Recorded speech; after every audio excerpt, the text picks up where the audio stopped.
భీమశంకర్లో దర్శనం కంప్లీట్ చేసుకొని మేము ముంబై స్టార్ట్ అయ్యాము.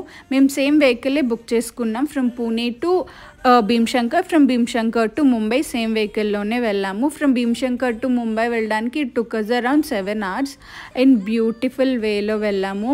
ఘాటీ రోడ్స్ చాలా బాగున్నాయి, మంచి సన్సెట్ చూసాము. మనకి Vizag beach sunrise beach కదా, ఇక్కడ సన్సెట్ బీచ్ ముంబైలో చాలా బాగుంది. బీచ్ అని కాదు, ఈ వ్యూస్ చాలా చాలా బాగున్నాయి. అండ్ మనం లోనావాలా వెళ్తాం కదా ముంబై పూణే ఎక్స్ప్రెస్ వేలో, అక్కడ టనల్స్లోంచి వెహికల్ వెళ్తుంది, అది కూడా చాలా బాగా అనిపించింది మాకు. అండ్ మాన్సూన్లో ఇంకా బాగుంటుంది. If you are planning to go మాన్సూన్లో వెళ్ళండి. అండ్ హోటల్కి రీచ్ అయిన తర్వాత కొంచెం ఫ్రెష్ అయ్యి డిన్నర్కి వెళ్ళిపోయాము. డిన్నర్ చేసి మేము కొలాబాలో రూమ్ తీసుకున్నాం తాజ్ హోటల్ పక్కన. సో తాజ్ హోటల్ చూద్దామని చెప్పి అలా వాక్ చేసుకుంటూ హోటల్కి మళ్ళీ వెళ్ళిపోయాము. That's it.